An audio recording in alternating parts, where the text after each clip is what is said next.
सूर्य महाराज ने कहा है, सौनकषियों ने सुना है कि नारी के ऋतुमती काल की बड़ी महिमा है। अच्छे और खराब संतान का पूरा जीवन और भविष्य इसके ऊपर जुड़ा हुआ है। बहुत बातें ऐसी हैं कि संकोच लगता है बोलने में, फिर भी बोलना पड़ता है। आइए, कुछ ऐसा ही चैप्टर है। तस्मात् सब प्रयत्नेन न संभाष्या रजस्वलाः प्रथमे हनि चांडाली यथा वज्या तथांगना। समझदार लोगों को चाहिए नारी के ऋतुकाल धर्म में पहले दिन उस नारी को संभाष्या बिल्कुल बोले नहीं, बिल्कुल बात करने की जरूरत नहीं है। प्रथमे हनि चांडाली यथा वज्या तथांगना शब्द कुछ ऐसे हैं, मैं उनके अर्थ सब जानता हूँ।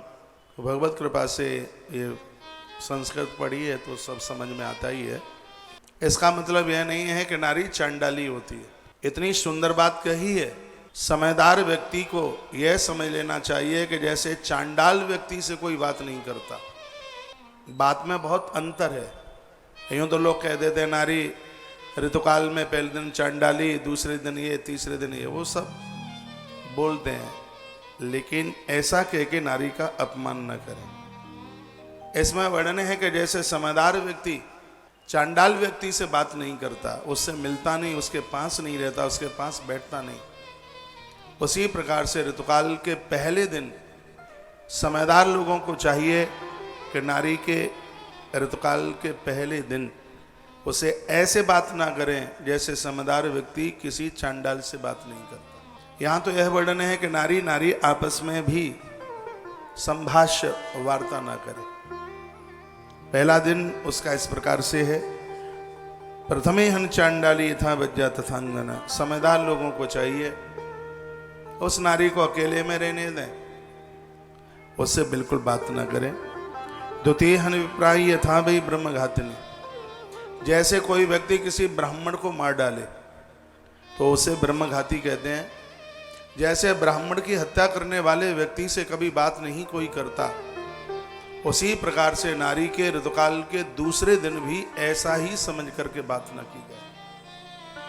उसे अकेले में रहने दें, उससे बिल्कुल वार्ता न कर। देखो, मेरी बात तो इसलिए गलत नहीं हो सकती कि क्योंकि यह सगरी बातें पुराण की प्रमाणित है। पूर्व काल में ये सब ऐसा होता था। लोग इन सब मान मर्यादाओं का पालन करते थे। अब तो सिर्फ 4 से 7 ही दिन देखे जाते हैं। सतयुग के आरंभ में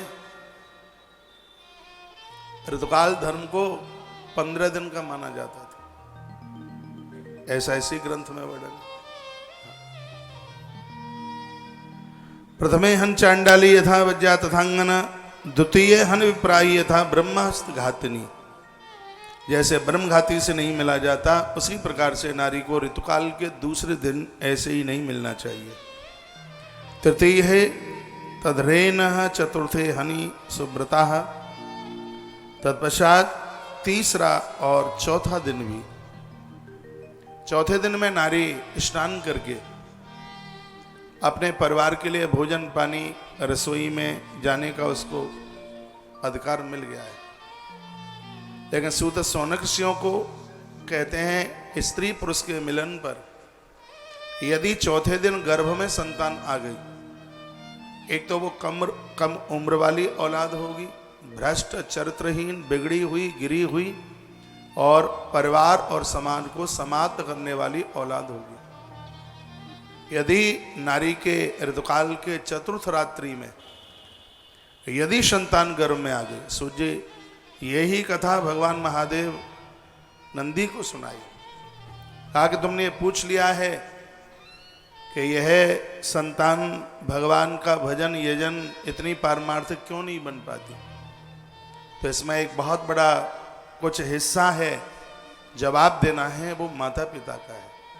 माता पिता की गलती की वजह से संतान इन मुसीबतों को, इन परेशानियों को भोगती है। देखो, वही बात यहाँ बोली जा रही है। कहा जा रहा है स्नात्पाद मांसांत आत्मशुद्धा तथा शुद्धिर भविष्यति। मैंने एक दिन बोला है नारी को पूर्ण शुद्धि 7वें दिन मिलती है। 7वें दिन सूर्य भगवान को दर्शन करके उन्हें अर्घ्य देकर और उसके तत्पश्चात वह भगवान को प्रणाम करती है, वंदन करती है। रसोई में जब वह भोजन बनाती है तो भगवान का भोग लगाने के लायक वह 7वें दिन होती है।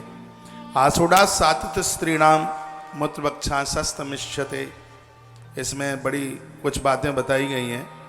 पंचरात्रम तास्पृश्यः रजसा व्रतते, यदि 5वीं रात्रि को स्त्री पुरुष के मिलन में 100% बेटी का जन्म होगा, और यह भी संतान उतनी बढ़िया नहीं है जितना कि होना चाहिए। सा विशद सावूर्तम रजसा पूर्वोत्तमा स्नाने शौचम तथा गानम रोदनम हसनम तथा, इसमें वर्णन किया गया है नारी को चाहिए कि 6वें 7वें दिन तक रुदन न करे, हंसे नहीं, नृत्य ना करे, 7 दिन से पहले वह किसी उत्सव में प्रवेश ना करे, यह वर्णन किया गया है। इसमें लिखा है कि स्त्री पुरुष के मिलन में 7वीं रात्रि को उसकी कोख में, उसके उदर में बेटी का आगमन होता है। 100% कन्या होती है, और वो कन्या ऐसी होती है जो पातिव्रत धर्म का निर्वहन करने वाली होती है।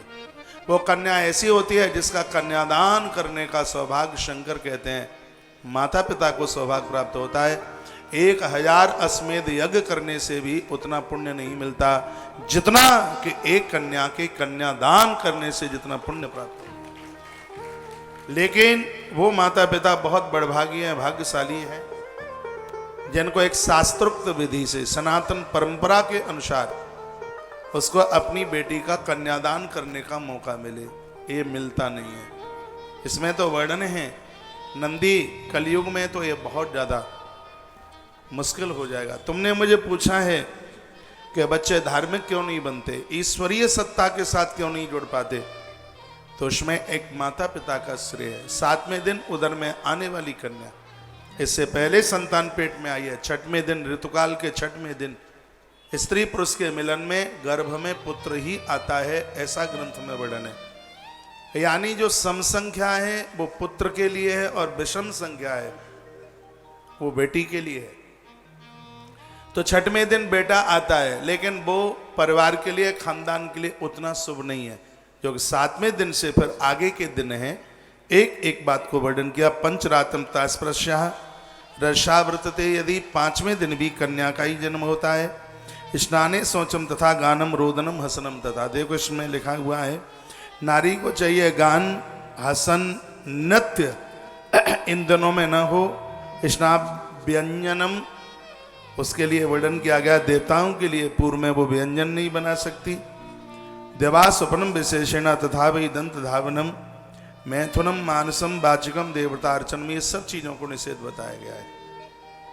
और उसके तत्पश्चात वर्ये सर्वयत्ने नमस्कारम रजस्वलाः, ऋतुकाल धर्म में नारी को, देवताओं को सामने पहुंच के प्रणाम, गुरुजनों को प्रणाम करने के लिए भी मना किया है। रजस्वलांगना स्पर्श भावे च सरसस्वला, ऋतुकाल धर्म में यदि नारी को किसी ने छुआ है, उसने जितना भी पुण्य सदकर्म किया होगा सब क्षीण हो जाएगा, समाप्त हो जाएगा। ऋतुकाल के दिनों में यदि संतान गर्भ में आ गई है, वर्णन है चांडाल आकर के जन्म लेगा, धरती को कोरेद करके फेंक देगा, इतना परेशान करने वाला होगा। यदि 1 से 4 दिन के बीच में यदि नारी के गर्भ में संतान चल करके आती है तो उसके लिए श्रम त्याग चाहिए वस्त्राणाम, इसमें वर्णन है कि 4 दिन के बीच में तो कोई दूसरी भी नारी उस स्त्री को वस्त्र नहीं दे सकती, सामने रख सकती है, भोजन सामने खड़े होके नहीं दे सकती, उसके लिए रख सकती है। स्नातक पुरुषम नारी न स्पृशत्व रजस्वलाः, समझदार व्यक्ति को चाहिए कि 4 दिन तो उसे नारी से बहुत बच करके रहना चाहिए। चतुर्थ्याम स्त्री न गम्यात गंतव्या आयु प्रसूयने, अल्पायु प्रसूयने, 4 दिन के बीच में आने वाली जो संतान है, चाहे वो बेटी हो और चाहे वो बेटा, वो अल्पायु वाले होंगे, कम उम्र जीने वाले होंगे। विद्याहीनम, उनके पास विद्या नाम की तो चीज ही नहीं होगी, चिड़चिड़ापन स्वभाव होगा। व्रत भ्रष्टम, वो लोग कोई व्रत करने वाले नहीं होंगे, उनसे व्रत नहीं होगा। पतितम परदारिकम, इसमें वर्णन है कि परदाना नारी को भी छूने का जितना अपराध नहीं है, पराई नारी को छूने का बहुत बड़ा अपराध है। ये पाप नहीं है, पाप का बाप है। लेकिन इसमें एक बात और वर्णन की गया है कि ऋतुकाल में स्त्री पुरुष का जो मिलन है ये दोनों के लिए उससे भी ज्यादा घातक है। दारिद्राण अग्नम चह तनयम सा प्रशीयते कन्यार्थ नैव गंतव्य पचम्याम विधि पूजन। इसमें वर्णन किया गया है कि 7वें दिन वह स्त्री पुरुष भगवान का बंधन पूजन करें। षष्ट्याम गम्याम महाभागा सत्य पुत्र जनी भवेत। 7वें दिन नारी स्त्री पुरुष आपस में मिलते हैं तो इसमें वर्णन है कि उनके 100 भी पुत्र हो जाएं तो भी कोई मौत को प्राप्त नहीं होता। वो बच्चे दीर्घायु होते हैं, लंबी उम्र जीने वाले होते हैं, ऐसा वर्णन किया गया। सप्तम्याम चैव कन्याशी गच्छे सेवम प्रसूयते। 7वें दिन 100% सप्तम्याम चैव कन्यार्थी, कन्या की ही प्राप्ति होती है। अष्टम्याम सर्व संपन्नम तनयम संप्रसूयते। 8वें दिन तनयम, तनयम कहते हैं बेटा। स्त्री पुरुष के मिलन में 8वें दिन पुत्र का जन्म होता है और पुत्र भी बड़ा सजग्र और बड़ा समझदार होता है। नवम्याम दार कामार्थम दशम्याम पंडितो भवेत। वर्णन क्या है, 9वें दिन स्त्री पुरुष का मिलन बेटी को जन्म देता है। 10म्याम पंडितो भवेत। 10वें दिन स्त्री पुरुष के मिलने पर गर्भ में संतान आती है, वो पुत्र होता है और महान पंडित होता है। इसमें वर्णन है कि बहुत समझदार होता है। 10म्याम पंडितो भवेत। ये इतनी अद्भुत बातें कही गई हैं, स्त्री पुरुष को समझने वाले लोग अपने जीवन में गलती नहीं कर पाएंगे। एक किसान फसल उगाता है, काम करता है, पहले से बड़ी तैयारियां करता है। ग्रंथ में लिखा है कि बच्चों को जन्म देने से पहले स्त्री पुरुष 10 महीने पहले से एक बार भोजन लें, जमीन में सोएं। नारी रात्रि को मुक्त केसों से, खुले केसों से न सोए। इन सब बातों का वर्णन किया है। नवम्याम दार के आयार्थी 9वें दिन स्त्री पुरुष का मिलन अद्भुत बेटी को जन्म देता है। ऐसी बेटी ईश्वर जिसके बस में हो जाए। 10म्याम पंडितो भवेत। भगवान शंकर की कथा है, भगवान महादेव नंदी को सुना रहे। 10म्याम पंडितो भवेत। स्त्री पुरुष का सहवास मिलन 10वां दिन महान पंडितमय पुत्र यानी समझदार, ज्ञानी, पढ़ा लिखा, होशियार, ब्रह्म विद्या का समझदार, ऐसे बेटे को जन्म देता है। और उसके तत्पश्चात फिर वर्णन किया, एकादश्याम तथा नारी जनेसन सर्प पूर्ववत। 11वें दिन जैसे 10वें दिन का बेटा बहुत ज्यादा शुभ है, 11वें दिन की बेटी बहुत ज्यादा शुभ है। कन्या एकादश दिन 11वां ऋतुकाल का 11वां दिन हो, स्त्री पुरुष के मिलन में उधर में आने वाली बेटी कन्या साक्षात भगवती रूप है, साक्षात लक्ष्मी चल करके आ रही है। पुत्री पवित्र किए कुल दो। ग्रंथ में लिखा है कि बेटी दोनों कुलों को पवित्र करती है। वो बेटी यही है, सावित्री जैसी, जो काल के गाल में से अपने पति को जिंदा लेकर के आ जाती है। इसमें वर्णन है, ऐसी बेटी 11वें दिन मां के उदर में आई है। स्त्री पुरुष के संबंध में उसका कभी मांग का सिंदूर छिन्न भिन्न नहीं होता। उसके पति की दीर्घायु होती है, लंबी आयु होती है। वह बेटी एकादश 11वें दिन में मां के गर्भ में आई है। एकादश्याम तथा नारी जनित शैव पूर्वव्रत। तो 11वें दिन बेटी की इच्छा को रखने वाले लोग स्त्री पुरुष ऋतुकाल के 11वें दिन दोनों के मिलन पर अद्भुत कन्या का जन्म होता है। द्वादश्याम धर्म तत्वज्ञम। 12वें दिन यदि गर्भ में संतान आई है 100% पुत्र होगा। स्रोतस्मार्थ विवर्तकम, वो अपने धर्म को बढ़ाने वाला होगा, बहुत धार्मिक होगा। धर्म तत्व ईश्वर को जानने वाला होगा। इसमें तो वर्णन किया गया है कि द्वादश वाले दिन 12वें दिन गर्भ में जो संतान आई है और ऐसा बेटा धरती पर आके जन्म लेता है, 11वें दिन की कन्या धरती पर आकर के जन्म लेती है, निर्गुण ईश्वर सगुण बनकर उन बच्चों के सामने आके खड़ा हो जाता है। अब देखिए संतान को जन्म देने में माता पिता की कितनी विलक्षणता है।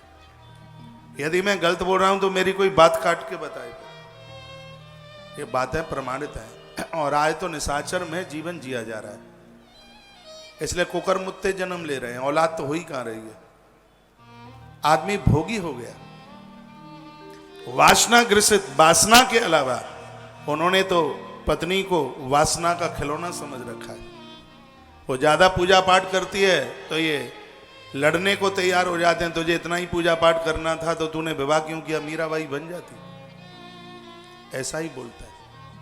अच्छी संतान को जन्म देने के लिए माता पिता का एक बहुत बड़ा हाथ है उसमें। क्या सुंदर बात कही है। 11वें दिन कन्या पेट में आती है, 12वें दिन यदि बेटा आता है, ऐसी संतान धरती पर आके जन्म लेती है, ईश्वर निर्गुण से सगुण बन करके उन्हें दर्शन दे देता है, धरती पर उनके लिए प्रकट हो जाता है।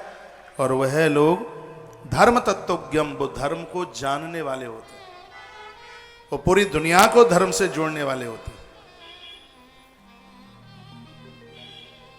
ये बात कही।